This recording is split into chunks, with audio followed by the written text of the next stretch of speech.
एक गीत में गा रहा हूं, ठाकुर जी के विरह का भजन है, उसमें ठाकुर जी का ही विरह है।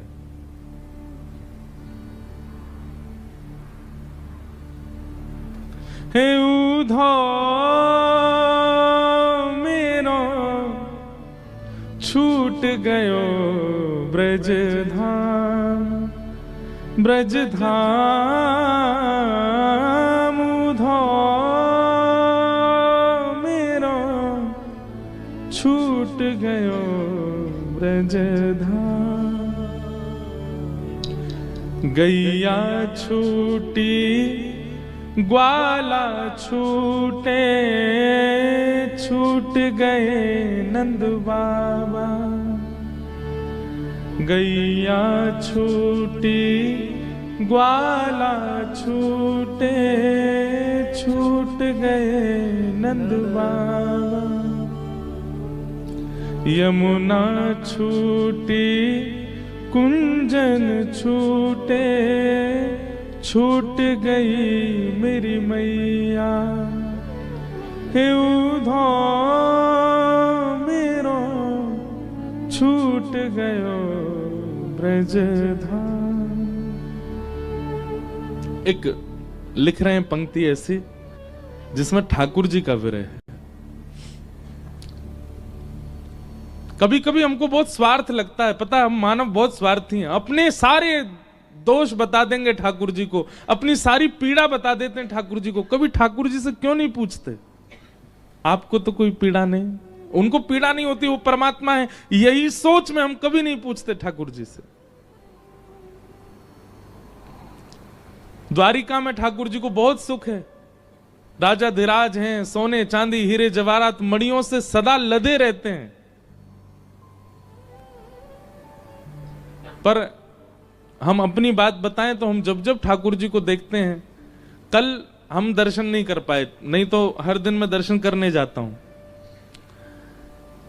और ऐसा केवल द्वारिका में नहीं, वृंदावन से विलग कहीं भी अगर कथा होती है तीर्थों में, एक दिन ऐसा होता ही है कि ठाकुर जी मुझे दर्शन नहीं देते। और उस दिन पता है क्या लगता है, अपनी बात बता रहा हूं, उस दिन ऐसा लगता है जैसे कोई प्रेमी रूठ करके अपने आप को बंद कर लेता है ना, कि अब तू आयो 3-4 दिन रहो, अब जा रहो है, अब तू 2 दिन बाद चलो जाएगो। तो कल ठाकुर जी ने महाप्रसाद पवाया लेकिन दर्शन नहीं दिए। तो उस समय मन में यही आ रहा था कि कह रहे होंगे, बोले अब तू जा रहो है, अब तेरो जावे को समय आ गयो, 2 दिन बाद चलो जाएगो। ऐसा नहीं कह रहा हूं कि उनको मुझसे बहुत प्रेम है, पर मैं जहां से आता हूं उस स्थान से उनको बहुत प्रेम है। कभी कभी भैया अपनी लिस्ट ना बता के ठाकुर जी से पूछने जाया करो कि आप ठीक हैं, आपको यशोदा मैया की याद तो नहीं आती। ब्रज की गोपांगनाएं, ब्रज की वह गोपियां, श्री राधा रानी, गिरिराज जी, यमुना जी, सबका बहुत स्मरण तो नहीं। कितना प्रेम करते हैं ठाकुर जी वृंदावन से, कितना प्रिय है ठाकुर जी को। लोग माला लाते हैं, प्रसाद लाते हैं, दुनिया भर की सामग्री द्वारिकाधीश के लिए लाते हैं। हम तो कहेंगे कि द्वारिका जाने से पहले ब्रज जाया करो, यमुना जी का जल, ब्रज की रज, वृंदावन की तुलसी, वृंदावन के किसी ब्रजवासी के यहाँ का कुछ प्रसाद, अमनिया, कुछ नहीं तो फल ही ले आओ, वृंदावन से कुछ लाके ठाकुर जी को अर्पित करो। द्वारिकाधीश को आप इससे बड़ी भेंट और कोई नहीं दे सकते कि ब्रज से कुछ लेकर के आओ, ब्रज का कोई भाव प्रदान करो। ठाकुर जी बहुत याद में रहते हैं। कई बार ऐसा होता है ना कि बहुत विरही व्यक्ति इतनी चकाचौंध कर देता है बाहर कि उसका विरह दिखे ना, वो स्थिति है द्वारिका में। आरती भी कराएंगे, ढोल नगाड़े ताशे बजवाएंगे ताकि सबको लगे कि बहुत प्रसन्न है, पर नहीं, वो विरह में। हमारे द्वारिकाधीश जी के जितने भी पुजारी जी हैं वो भी द्वारिकाधीश से ही लगते हैं। ऐसे महाराज गले में अभी आज तो नहीं पहन के आए, नहीं तो ऐसा हो ही नहीं सकता, भीतर पहन रखे हैं। 2-4 तोला सोना तो पहन के ही रखते हैं। द्वारिकाधीश जी सबको ऐसा बना करके चारों ओर रखते हैं कि ऐसा लगे बहुत प्रसन्न है, पर हम हृदय की बात जानते हैं।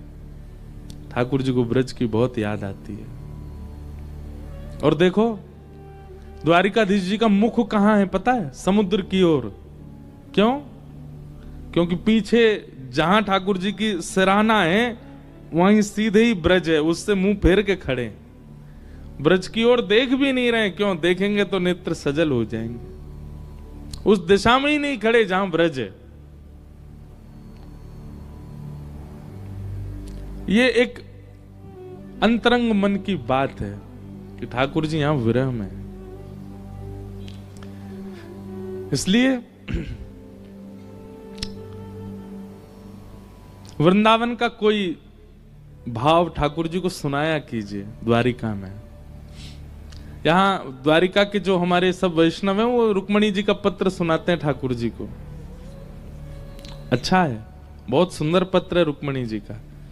पर कभी कभी ठाकुर जी को नित्य ही स्वयं ठाकुर जी वृंदावन को याद करते हैं।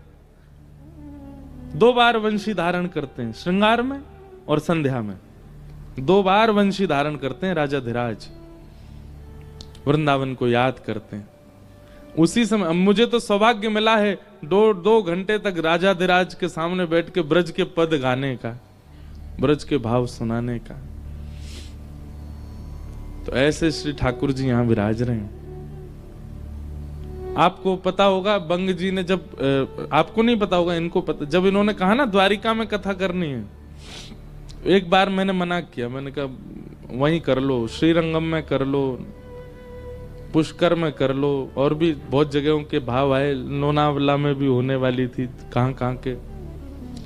उसके पीछे कारण यही था, मैंने कि यार वहां ले जाते हो तो हमको ये रखता है कि ठाकुर जी के लिए कैसे ले जाएं यहां से वापस वृंदावन, लेकिन वो संभव तो नहीं।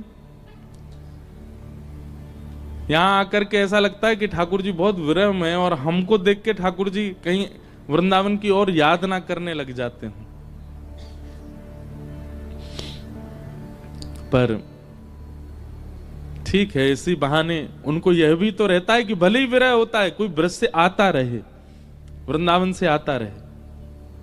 और हमें ऐसा विश्वास है कि 365 दिन में एक दिन भी ऐसा जाता नहीं होगा कि वृंदावन से कोई द्वारिका ना आता हो। भले ही किसी को पता नहीं चलता, लाइन में ही कोई दर्शन करके चला जाता होगा, लेकिन नित्य एक ब्रजवासी तो आता है। ठाकुर जी उससे मिलते हैं, तभी टिके में, नहीं तो ये रण छोड़वे में इनको देर नहीं लगती है। रण छोड़ देंगे, ब्रजवासी नित्य कोई ना कोई आता है, इसलिए ठाकुर जी मंदिर छोड़ नहीं रहे हैं, खड़े हैं कि चलो ब्रज वाले आ तो जाते हैं।